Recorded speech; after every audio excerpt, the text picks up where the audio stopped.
beefing with so many artists, man. You know, Baton Rouge is a small city, Louisiana's a small state. You know what I mean? Just me doing interviews and stuff like that. Sometimes I get caught up in the beef between artists. You know what I mean? You know, I mess with this artist, and you know, how do you? For you been in the game what over 20 years now, right? Yeah. You know, how do you, you know, like you dodge the beef with artists, but like you still able to work with so many artists like that, and like you know. How do you go about that? I don't get into that. Right. You know what I'm saying? I don't entertain what artists have going on with other artists. You know what I'm saying? Right. Like if I know an artist and I work with this artist and he beefing with another artist, that ain't got nothing to do with me. You know what I'm saying? So you just keep it business. Yeah, you know, I keep it all the way business. You feel what I'm saying? You know. I had a comment on my YouTube one day. Somebody wanted me to ask you this. You can answer. You don't have to answer. You can say no comment. Next question. It was dealing with Nussie. It was saying the beat that you made for him, which he talked about Boo on that song. Did you make that beat? It was the Dunway. The Dunway song. Yeah. What's the story behind that song? If you can. Was it like? Did you give him that song intended for that, or it was something hell nah, man. All right, so.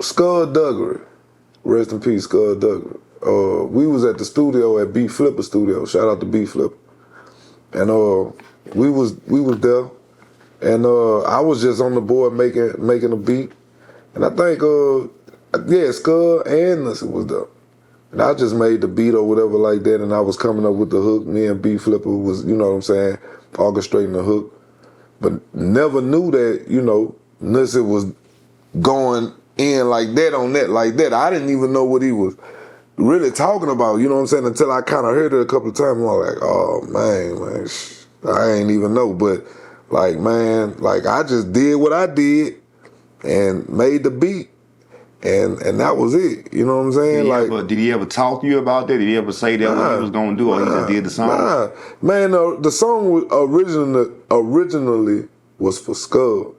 But Skull ain't want to even really go with the move with it, so Nussie took it and ran with it.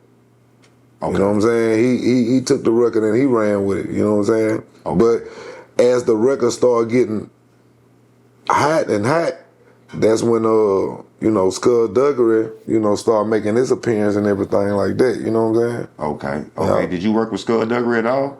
Yeah, I did a few records with him. Like, this was during the time, you know, when he was around by B Flipper. You know what I'm saying? Me and B Flipper, we would collaborate on tracks. Okay, so like a lot of these guys, you just really be meeting in the studio, like you really know a lot of them personally. Yeah, like Nussie, I ain't gonna, like with Nussie, so bro, I heard a lot of stories about him. But you know, my uncle, you know, he from out of Easy Town, you know what I'm saying? And you know, my uncle and Nussie, they was tight, you know what I'm saying? So my uncle would let me know, you know what I'm saying, about him, you know what I'm saying, and everything like that. And man, when I first met him, like I pulled up at his house, you know what I'm saying? But you know, the stories that I was hearing, I'm like, man, I gotta be cautious, you know what I'm saying? But man, dude was cool, you know what I'm saying? Okay.